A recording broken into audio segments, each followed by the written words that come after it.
Good afternoon, everyone. We are now starting the webinar, the first of a series of webinars that the World Energy Outlook team will do over the course of the next couple of months to present the main findings of our different reports and series.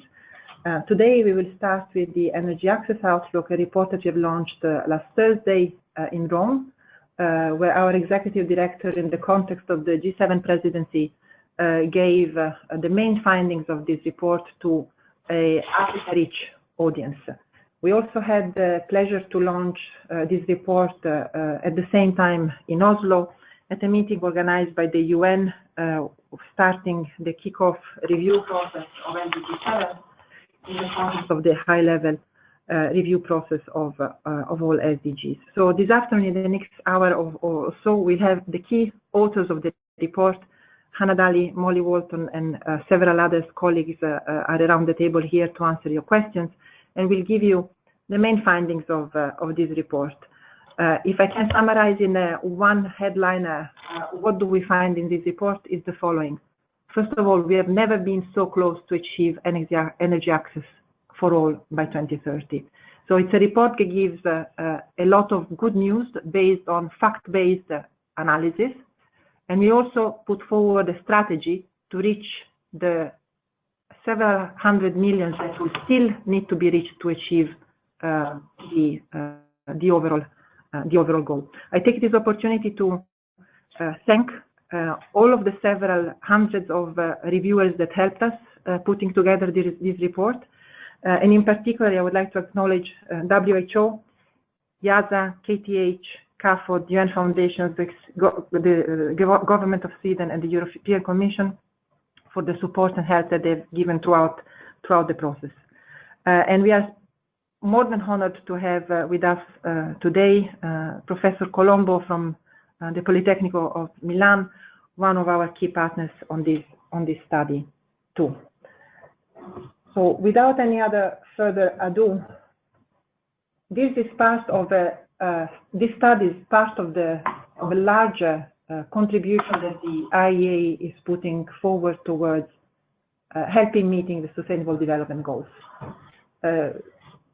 Finally, after many years, in 2015, energy has gotten a specific SDG, SDG 7, and we understand now that is really the key thread that puts together a number of the other Sustainable Development Goals.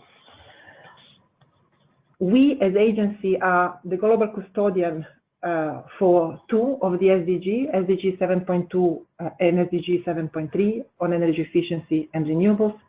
And since 2002, we are maintaining a global country-by-country database that tracks yearly progress for each country in terms of electricity access rate for urban and rural population, as well as access to clean cooking. Of course, the definition of energy access is broader than just the binary we do or we do not have access, but we are trying to advance not only the knowledge sharing, but the definition of this important variable as well. This year, in addition of updating all our analysis on energy access, we as agency are moving a step forward in the World Energy Outlook that we are launching on the 14th of November. We are putting forward for the first time a new benchmark scenario, which is called the Sustainable Development Scenario, that for the first time puts together a benchmark, a strategy for the energy sector to move forward and meet globally all energy-related sustainable development goals, and tries to quantify and understand all the interlinkages with other key essential parameters of the development agenda. So what do we find this year? This year we find that in 2016, this is the latest year for which we collected the data, 2016, we find that still 1.1 billion people lack access to electricity. But this is the good news. We have a number of success stories, especially in the past couple of years.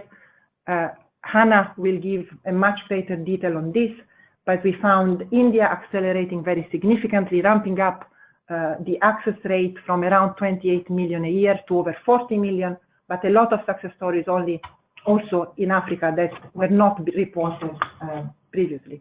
On the other hand, while we see a lot of improvement on electricity access, we have a bleak side of the story, which still has to do with clean cooking, where despite several decades of us and several others putting this forward on the political agenda, the number hasn't moved at all. So since 2000 up until now, we still register 2.8 billion people still relying on primitive way of cooking, with a number of very, very detrimental side effects, and Molly Walton will give a very deep overview of those. We are putting for the first time a very strong accent on women. We understand more and more the evidence of the fact that women are bearing the burden of relying on unsustainable ways of cooking, on dirty fuels and technologies. And these have several consequences in terms of women empowerment, where we understand that the solutions only through empowering women more can really change how the things are going to go forward. Only two numbers for you to consider. We find that on average, women spend 5 hours a day collecting fuels and cooking. This time could be devoted to other more productive uses and empowering gender, which is the half of the world population. And in addition to this, using this primitive way of cooking is linked to very severe diseases, going from premature deaths to injuries, etc. So the good news on the electricity side is coming from two interlinked factors. On the one hand, we see an increasing political will and attention of increasing access to electricity, but on the other hand, we have a positive news that is due to technology and business changes. What has happened is the following. Everyone is following this. We are seeing the cost of renewables declining very, very sharply, an 80% drop in cost in the last few years for solar technologies alone. On the other hand, we are seeing a combination not only of solar technologies becoming cheaper, but of the advent of digital technologies that are helping unlocking new markets. What do we mean with this? First of all, digital finance. We are now able to pay through mobile phones electricity bills. It was not the case before. We can monitor electricity use in a very, very fine way and have a much finer and newer way of approaching electricity access that is opening up for billions living in rural areas opportunities that were not there before. So a new, completely different way of providing access is opening up. So what we're going to do now, and I'll pass very quickly the floor to Molly, is the following. We're giving you what is the data showing for the historical time series, giving you all the new updated analysis. Where would we go in 2030 if we were to rely on the investment trends, the policy and the technology that we have analyzed country by country? And finally, put forward what is the IA strategy that is really a synthesis of all the discussions we've had with many of you that are following us now. What is the IA strategy? What can you do to bridge the gap? Molly. Thank you very much, Laura. As Laura mentioned, a lack of access to modern energy can make it very difficult or even impossible for different countries to confront many of the challenges that they're facing and meet many of the goals that are set out in the SDGs related to poverty, related to air pollution and health, education, climate change, economic growth, employment, and gender inequality. This report looks explicitly at several of these intersections. I'm going to cover two of them today, looking mostly at gender inequality and health. As you can see, there's a very clear link between a lack of access and gender. Women and children are disproportionately impacted by a lack of access to energy. Women, as Laura said, tend to bear the brunt and the responsibility for collecting and preparing fuel and for cooking, as well as for cooking itself. Our analysis shows that women spend on average around 1.4 hours a day collecting fuel wood. As you can see on this graph, the range is much broader than that, going all the way up to 5 hours a day, which is quite significant. And we really see that a high reliance on biomass for cooking not only impacts their physical health and well-being, as the loads that they carry are quite heavy, but also represents a loss of time that could be used and allocated for other means, including education, economic opportunity, and even leisure activities. We see that women spend several hours a day cooking using traditional stoves, and thereby they are the most impacted by household air pollution. But I do want to point out that it's not just a lack of access to clean cooking. A lack of access to electricity is also very detrimental to women and children, and studies have shown that electrification can raise female employment and ability to work outside of the home. It increases the safety of local communities, and it elevates their access to education. We find that around 90 million primary school children in sub-Saharan Africa attend schools currently without access to electricity. So there's significant opportunities there to improve the livelihoods and well-being of women and children. However, it's vital that women are empowered to become more involved in the provision of energy services, and this is an issue that we'll discuss more in depth later in the presentation. Health is another key area where there's an important linkage between energy access and the Sustainable Development Goals. Reliance on solid biomass and coal for cooking. This is often done in an enclosed space without proper ventilation. The use of candles, kerosene, and other polluting fuels for lighting has serious implications for health. Together, these are responsible here worldwide.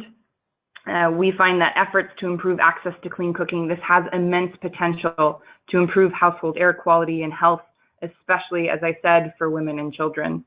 The incomplete combustion of solid biomass, this releases significant particulate matter, and even when there are alternatives, such as improved or advanced biomass cook stoves, even when these are available, households may not be able to afford them, or they may continue to use more traditional forms of cooking in addition to these other alternatives. There are other significant synergies with health and access. Healthcare facilities depend on access to electricity to function and to provide essential services. For example, they need electricity to refrigerate vaccines, to power electrical medical devices, and a lack of access to electricity or unreliable electricity can severely impact a hospital's ability to function. So going beyond just sort of the impacts and looking at how energy access and the vitality of energy access to meeting the other Sustainable Development Goals, we're now going to take a look and see exactly where we are today to get a lay of the land before plotting out a strategy for 2030. So there's a long way to go for us to achieve the 2030 objective of universal access to clean fuels and technologies for cooking. As Laura mentioned, in 2000, 2.8 billion people did not have access to clean cooking facilities. While we have seen some progress since 2000, the number of people in developing countries with access to clean cooking, this would be with access to LPG, access to natural gas and electricity, this has grown by around 60%. And at the same time, the number of people cooking with coal and kerosene has more than halved. Progress we've seen has been most significant in developing Asia, where dedicated policies have prompted a shift away from kerosene. You've seen this, for example, in Indonesia, and where programs promoting LPG have been put in place, such has been the case in India. However, strong population growth in developing countries, especially in sub-Saharan Africa, has meant that the number of people relying on biomass for cooking has grown by around 400 million people. This is despite growing awareness of the associated health risks and despite decades of programs that have targeted access to modern cooking. Therefore, as Laura mentioned, the number of people without access to clean cooking facilities is roughly the same today at 2.8 billion as it was in 2000. This represents around a third of the world's population, 2.5 billion people who are still relying on the traditional use of solid biomass to cook their meals. You see around 120 million people who still use kerosene, and 170 million people are using coal. In developing Asia, around a little over 1.6 million people, or around 43% of the population, still rely on biomass for cooking. In India, you see an estimated 780 million people are relying on biomass for cooking, and this stands in stark contrast to the success that they've seen in electrification. And as progress has been made in electrification for India, the same cannot necessarily be said in cooking, as the number of people without clean access or clean cooking access over the last 15 years has increased by around 80 million people. In China, you see around 300 million people that are estimated to rely on biomass for cooking. This is around 1/5 of the population, although to note that there are some uncertainties around this number.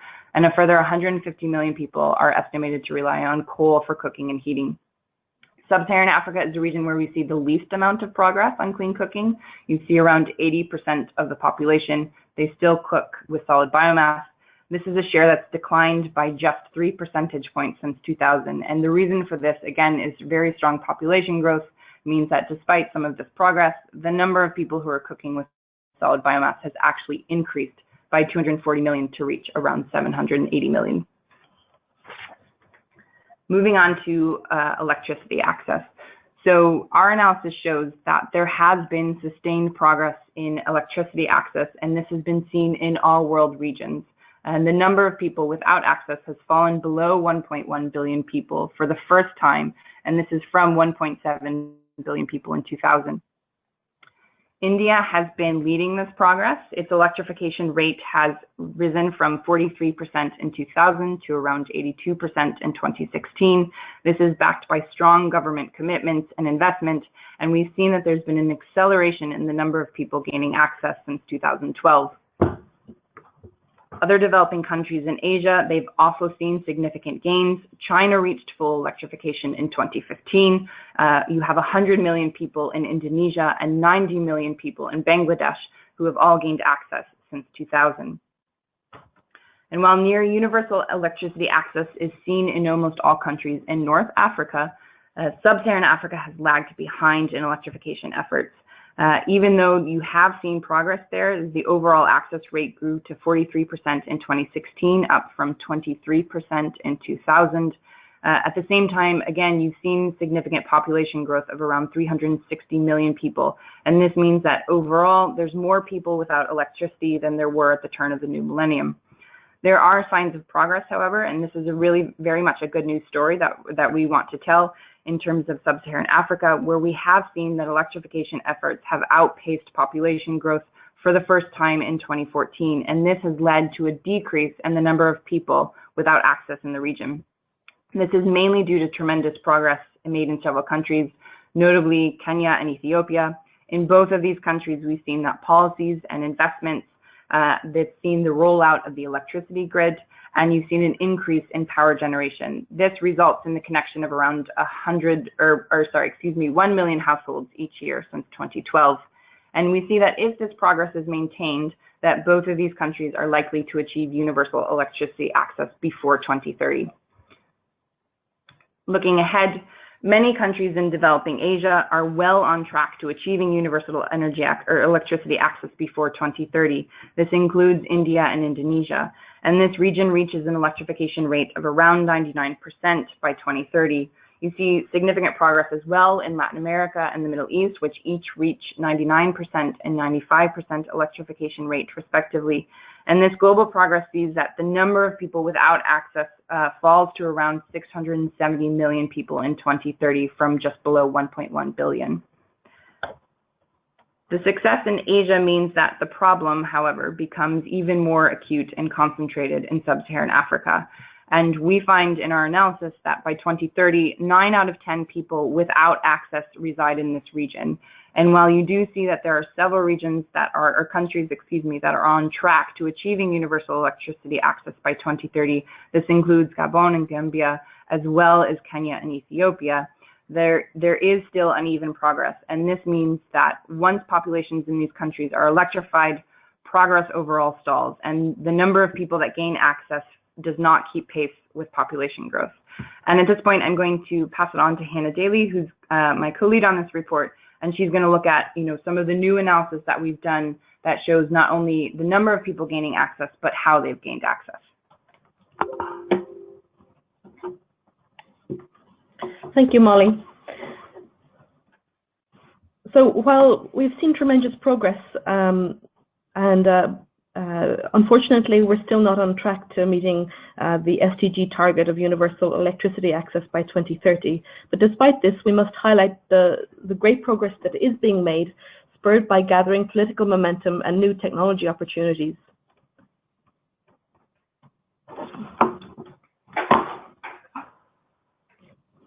A new analysis of the historical sources of electricity access reveals that fossil fuels, mainly coal, has been the primary electricity source for the 1.2 billion people who have gained access since 2000. Coal accounted for 3/4 of the 500 million people alone who gained access in India, and natural gas accounted for around 1/3 of the people who gained access in sub-Saharan Africa since 2000. However, renewables are increasingly significant. Many of those parts of the world which suffer high levels of energy poverty are blessed with abundant renewable energy potential, especially in Africa, where the accelerating electrification efforts which we have witnessed since 2000 have actually been fueled by renewables. Renewables have been the source of around 70% of new access in sub-Saharan Africa, led mainly by hydro, that's especially in Ethiopia and Cameroon, and geothermal, mainly in Kenya. Gas as well is responsible for the bulk of the population gaining access in Nigeria and the Ivory Coast. In the future, for the 600 million people who gain access globally by 2030, under current trends, all major fuels will still be essential for electrifying the population, including coal, gas, and others. However, the paradigm shifts very much towards renewables. Renewables are the source of access for 3 in 5 people by 2030, a revolution in electrification. Renewables are a major source for both urban and rural areas. 44% of people gaining access with the main grid do so with renewables, as countries increasingly tap into hydro, solar PV, and wind to fuel their generation. However, renewables are especially important in rural areas. Cost reductions in renewable technologies, as well as cost reductions in energy efficient lighting and appliances, are making decentralized renewable technologies an increasingly attractive and affordable electrification solution for households who would otherwise wait years for a grid to arrive. Our analysis shows that currently around 33 million people in developing countries benefit from electricity access with off-grid renewables, a number which is in fact accelerating. New business models are emerging in Africa that tap into the widespread availability of mobile phones to facilitate payments, leading to attractive business models and meaning that more households than ever can afford off-grid access. In the future, a new geospatial analysis reinforces this trend. Off-grid and mini-grid technologies, mainly fueled by solar PV, provide more than 60% of new access in rural areas. Looking ahead, despite the many positive developments, sub-Saharan Africa will largely remain in the dark by 2030, unless the commitments made and successes achieved in some countries are spread across the continent. This, as you see on your screen, is a satellite night picture of Africa taken by NASA in early 2017. If, as we see in our outlook, some 600 million people still are without access in sub-Saharan Africa, this means that 3 in 5 people living in the region will still be without access. This means that only 1 in 3 people living in rural areas will have electricity access, meaning that they'll continue to rely on expensive, polluting and inadequate lighting and will not be able to power basic appliances to make daily life easier. Furthermore, by 2035, Africa will have the largest workforce of any continent. To have electricity to power this development will be critical. Unless they have electricity access, they'll continue to have limited economic opportunities because communication is difficult and they'll lack the basic power to produce goods or improve agricultural yields. This is why, as part of this energy access outlook, we have developed a strategy for achieving access to modern energy for all by 2030 and to highlight where the additional efforts and investment needs to flow. Our analysis shows that when satellites will take a new picture in 2030, it should look like this. With our friends at the KTH Royal Institute of Technology in Stockholm, we have analysed at the level of detail of 1 kilometre by 1 kilometre square where the population without access is and what the least cost solution that will bring access to the millions of men, women and children that don't have it. We find that for a small increase in global energy investment, sub-Saharan Africa can leapfrog the development pathway taken typically in the past, and with it a world of opportunities can be opened up.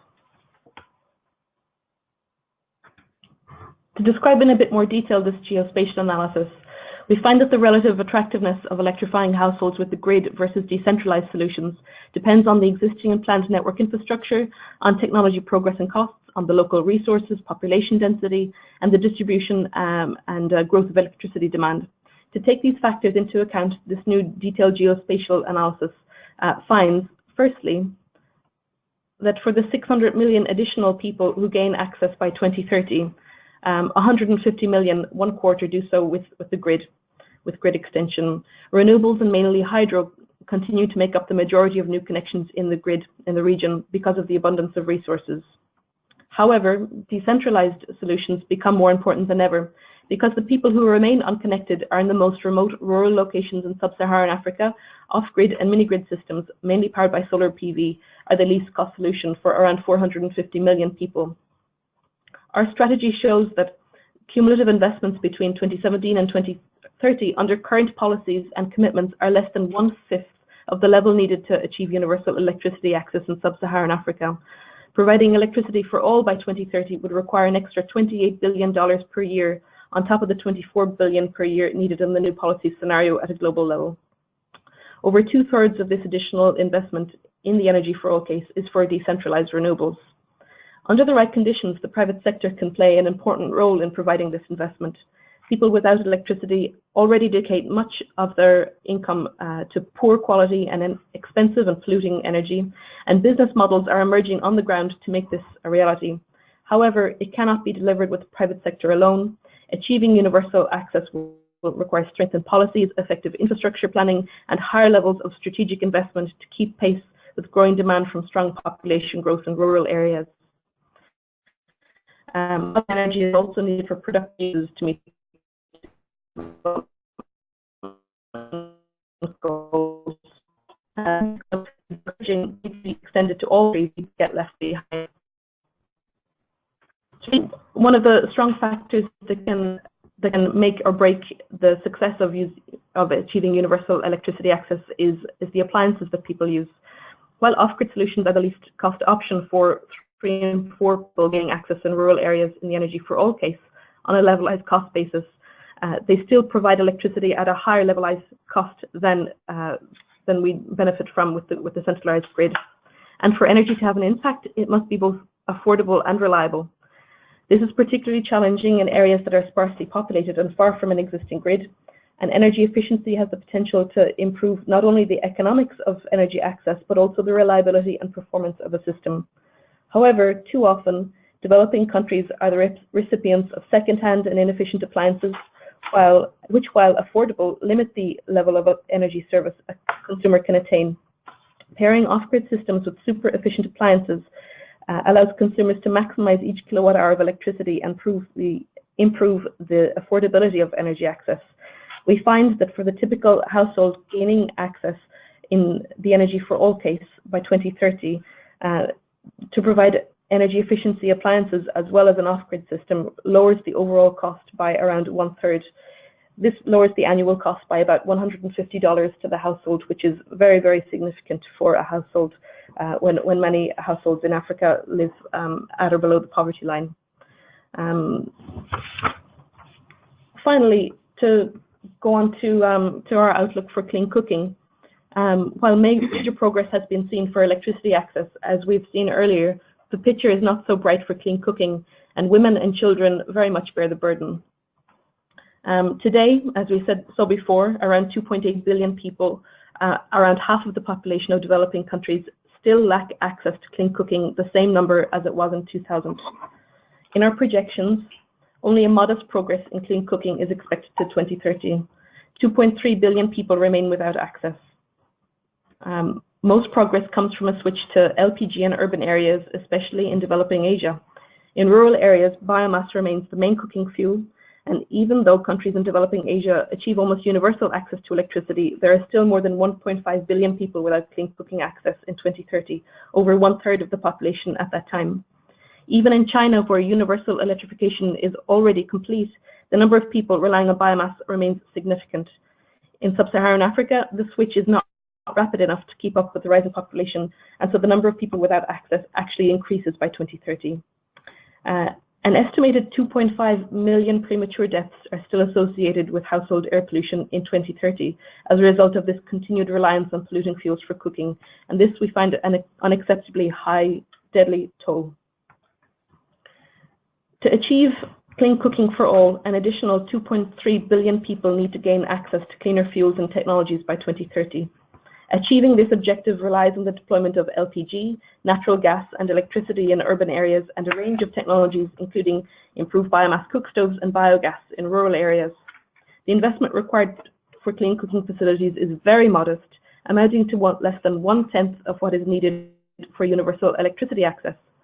Providing funds is not enough on its own, and experience shows, and my colleagues forthcoming will show, that past programs can fall short if they don't involve communities, especially women, or take into account social and cultural factors from the outset when designing solutions. Another revolution in access is needed, but this time it is in the way the programs are designed. With that, I'd like to hand over to our partner and esteemed colleague, Professor Colombo, who's the UNESCO chair and professor at the Politecnico di Milano, who was a key partner in the cooking analysis in this study.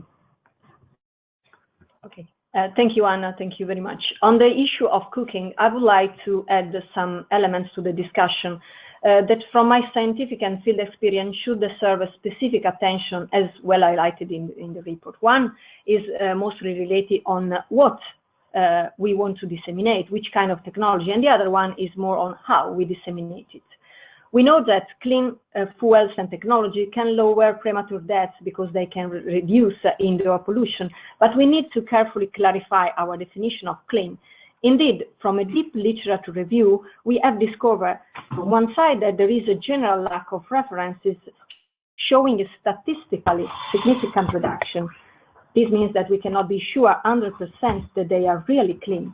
And secondly, where a little bit more of evidence base is given, for instance, for microgasifier, then this improvement seems not enough to be in compliance with the target set by the World Health Organization, for instance. So in this case, they may be considered cleaner than other solutions, but not as clean as they should be. So more research on technology and also more tests for measuring their performance are necessary. And here we come to the to compare laboratory tests with field tests. We know that laboratory tests can assess stove performance, improving the design, but they work under control condition, which means mostly fixed cooking system, fixed boundary condition, and in some cases also fixed users and sometimes expert users. So laboratory tests cannot measure the stove behavior under real conditions. In order to mitigate this weakness, we need to introduce a new test protocol and probably a number of new modeling tools which can integrate local context factors. In this way, we could then improve the performance evaluation for the single technology, having more general idea of their impact at local level, but still there are elements that cannot be included in any lab test, like the impact of stove stacking. So, validating field campaigns cannot be disregarded and are crucial for understanding the overall impact of clean cooking technology and their penetration at local level. The relevance of field campaign is also useful to better understand how the technological choice is made at local level. Indeed, from the perspective of cooking fuels and technologies, there are a number of trade-off factors which include, for instance, economic elements like the cost of the stove or the cost of the fuel, technical consideration like the reliability, fuel availability and emission, but also social elements like health and gender. Some of them are definitely local attributes that can be fully evaluated only in the field, and they may vary greatly from place to place, even in the same region within a given country. Go local, as Hannah was saying, is also the point number one in the list of recommendations coming from cross-checking different clean cooking programs. Other crucial elements are, as Anna was saying, the attention that needs to be given to women, for instance. Technological choice is strongly influenced by local practice and culture, such as speed of cooking, taste of traditional dishes, and family, most of all, family harmony, which is the relationship between the moms and the children, but also the relationship between male and female, which is the pillar of a good family system. I close the discussion on cooking with comment on gender that has been already mentioned quite a number of times.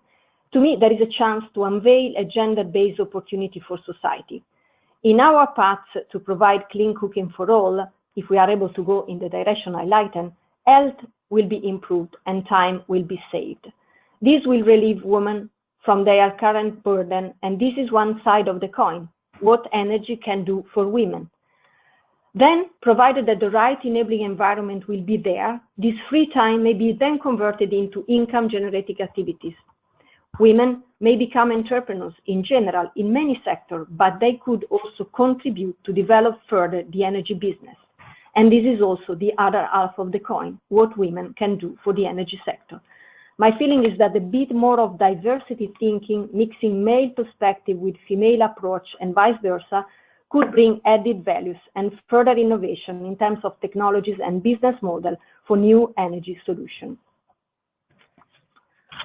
In the conclusion, let me take a couple of points that are, to me, quite relevant and maybe complementary to the discussion that we are doing today.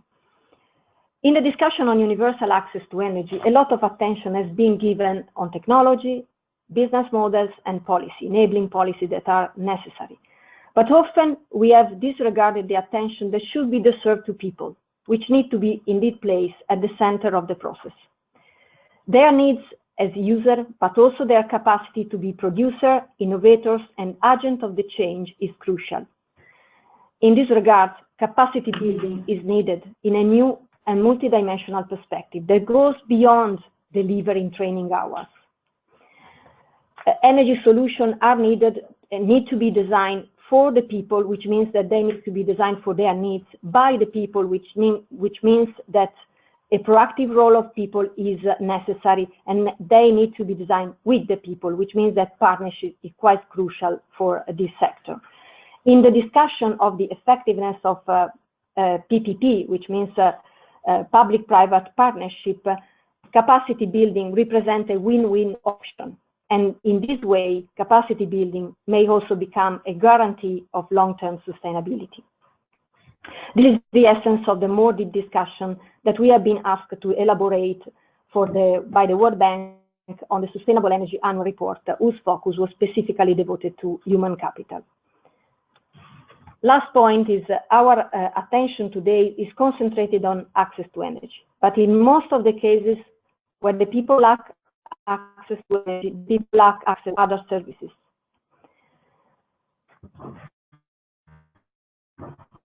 The opportunity that may come from a more integrated approach is nowadays evidence.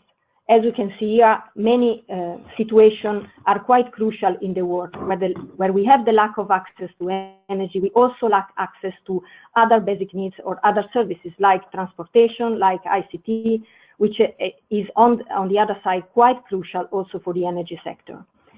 So this is the further leapfrogging transformation that may be enabled by much more integration among different sectors, especially energy, transportation, and ICT.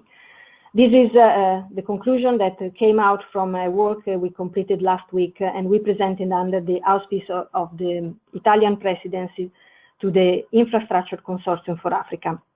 The International Energy Agency has always given a special attention to the nexus among energy and other services, the nexus among the Goal 7 and all the other SDGs. So please go on in this direction, because systemic integration of function, data, and governance will be very crucial and will be the right way to go for a more effective resource management and equitable access to services for energy and beyond energy.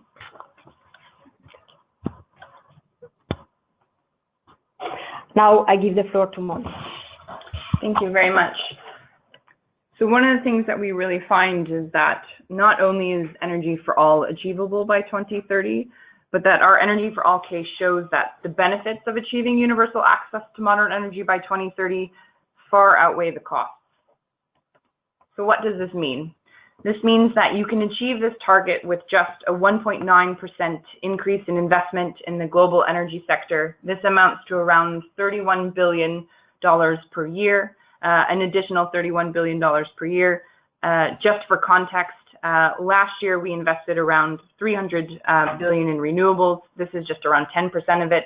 And, you know, I think a more stark comparison is that 31 billion a year is much less than the 70 billion in revenues for the video game industry that was accrued last year.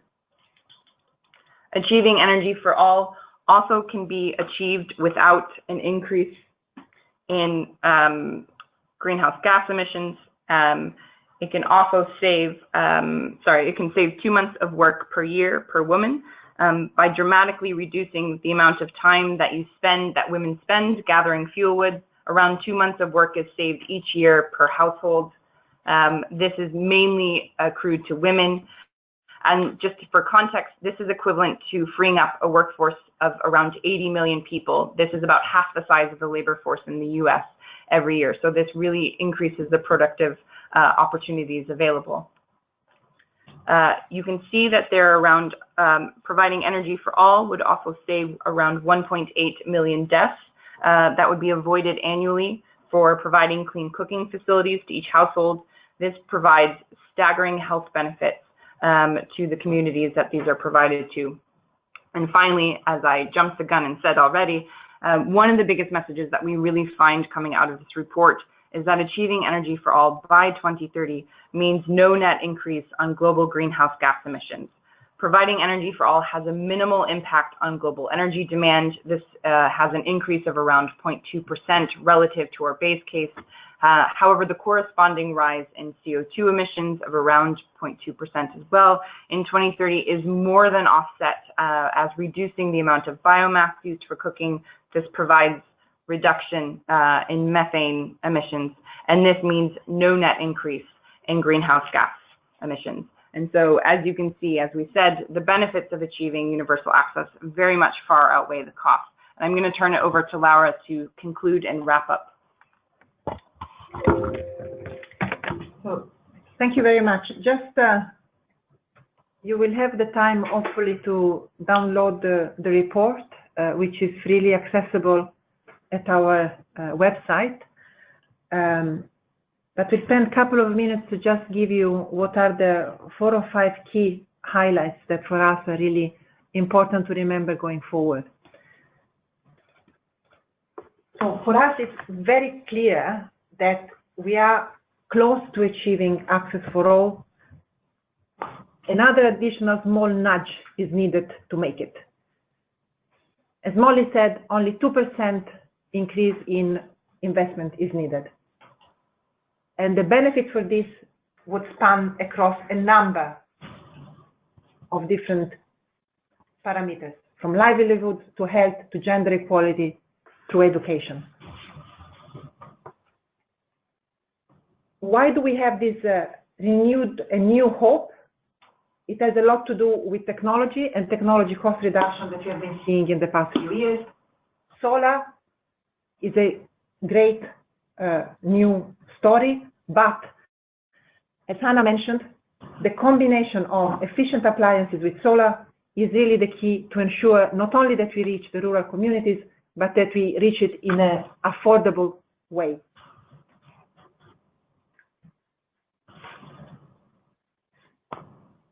We are pushing further and further to make one point clear.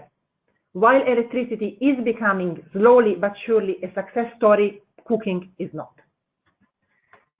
While we are seeing a revolution and a paradigm shift in electricity, this is not happening in cooking.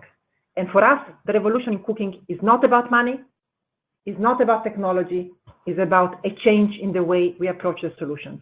And here, it is about going local, and it is about addressing women. A very important point, many of you that are following us, nearly 300 colleagues, and we thank all of you.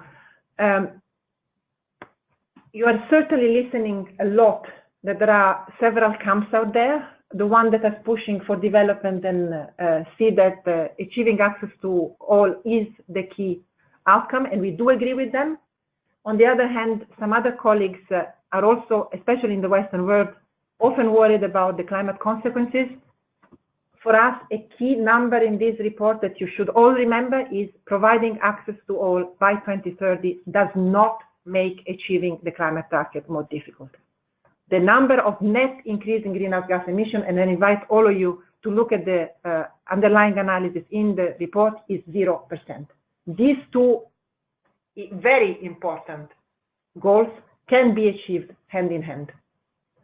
Finally, we stand ready to continue to provide data analysis, policy guidance to help our governments, the international community, and beyond to achieve SDG 7.1, energy for all.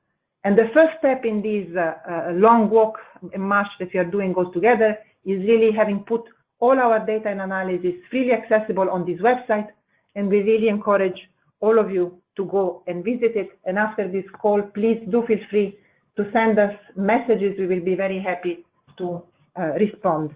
I want to, so many of you have asked who is speaking. My name is Laura Cozzi, and I'm heading the Demand Outlook Division, and I'm here with two of my colleagues that have spoken as well, Molly Walton, Hannah Daly, and Professor Colombo, but I take the opportunity to thank many other colleagues that have worked on this report, Guillaume Glo, Olivia Chen, Brent Warner, Zaki Adams, Stephanie Bouquet, David D'Ambrosio, Luis Munera, and many, many others. So these are just one of the few. We'll use the remaining 5 to 6 minutes to start answering the many questions that you have sent. And I will start with the following from for Molly about the interlinkages about different SDGs. So one of you have asked, water is a critical factor for a successful implementation of energy strategy and plays a major role in combating climate change. What is needed to develop a holistic water energy agenda to take joint action? Molly has been leading our work on energy and water last year, so it's certainly the person most appropriate to answer this question. Molly. Thanks, Laura. I think this is a great question for several reasons. One, obviously, as Laura mentioned, this is a issue, the water energy nexus, that the IEA has worked on in depth. And as we mentioned, we had a report that came out in 2016 that looked at the different linkages, how much energy is required for the water sector and how much water is required for the energy sector. But I think it's also emblematic of the broader question that we should be asking, right? Energy access is central to the achievement of these SDGs, including SDG 6, which is the provision of clean water and sanitation for all. And so understanding how not only these different components, these different SDGs and different aspects interlink, but also ensuring that we understand each of them to be able to address them adequately, to ensure that as we approach them, we're not having unintended consequences for the other. And just to give sort of an example on the water energy side, energy is needed to improve sanitation services as countries develop, as they look to clean up their water resources, as they look to provide greater clean drinking water and sanitation to their communities. This will require energy. At the same time, these communities are also looking to provide energy access to their communities. So understanding how can you provide these in tandem, what are the opportunities to provide both resources and move that forward is very critical, and something that the IEA has looked at in depth and will continue to look at. And I'll just, wrap up that question by saying, absolutely right that water is a critical component to providing energy, and it is very important for the energy sector, both in terms of conventional resources as well as renewable resources. And so I would say one of the first steps, and again, I think it echoes very strongly one of the things we've discussed here, is the importance of data, the importance of understanding sort of where the situation is at, and then moving forward and bringing together different stakeholders to the table to discuss sort of progress and steps for moving forward. Thank you very much, Molly. Two other questions that I will address to Hannah. They are both related to electricity access. The first one, in Africa, there is a big difference between rural and urban areas in terms of electricity access. Do you not think that we should focus more our attention on rural areas? And the second one, always from Hassan El-Bari, is asking, why do we not focus our efforts on biogas for clean cooking as a sustainable solution for sub-Saharan Africa, especially in rural areas? Hannah. Okay, thanks for the question. I'll answer each question briefly, but we have more extensive analysis in the report on both of those questions. So first of all, on the urban-rural divide for electrification, we fully agree that more of the effort needs to go into providing access for rural areas. In sub-Saharan Africa, for example, right now only 1/4 of people living in rural areas have an electricity connection, and this compares with about 70% of people living in urban areas. By 2030, unless in our central scenario, where we see current trends going, still 2/3 of people living in rural areas don't have electricity access, whereas the number is only 10% in urban areas. Traditionally, it's much easier to electrify urban areas because of the greater density of population, of the existence of industry, businesses, and so on. So it makes the provision of electricity with the centralized grid much more viable and at a lower cost. The kind of location of economics, basically, in rural area, in urban areas, has made this happen. However, we do see a shift towards providing decentralized off-grid and mini-grid access in rural areas. This has been prompted by, as we said, declining costs of renewables, business models, and so on. And we've highlighted in the report a key message that the policies need to create an enabling environment for those off-grid business models to thrive. Otherwise, we have no chance of meeting the 2030 target. In particular, the focus on off-grid and mini-grids needs to be concentrated in those rural areas, given that of the 600 million people who remain without electricity in sub-Saharan Africa in the new policy scenario by 2030, 90% of those people are in rural areas. So, so there are a number of factors that will go into the success of that. On the cooking side, the question is, why don't we focus more on biogas as a solution for clean cooking? Again, biogas is a very promising technology to provide clean cooking access, especially in rural areas where the provision of, say, LPG, natural gas, electricity, where the infrastructure isn't there, or can't be provided reliably. Biogas, it's produced in a kitchen, in a digester from the fermentation of organic matter, including kitchen scraps, sewage, crop waste, and it can provide many of the attractions of solid biomass for cooking, especially since the fuel source is free and often abundant.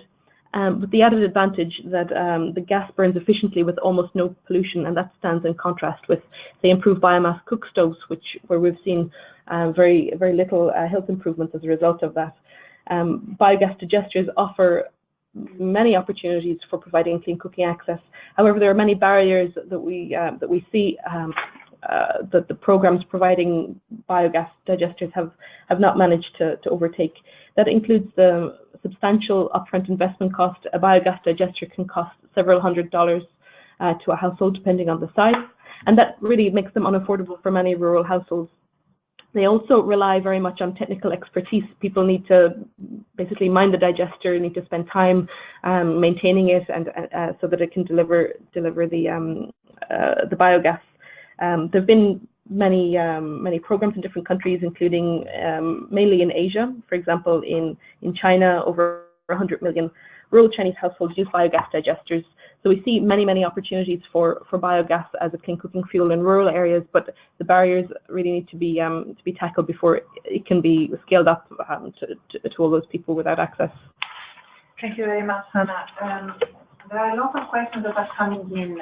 We try to take another one or two, depending on how quick we are in responding. All of you have sent questions. We make sure that we send you an answer by email.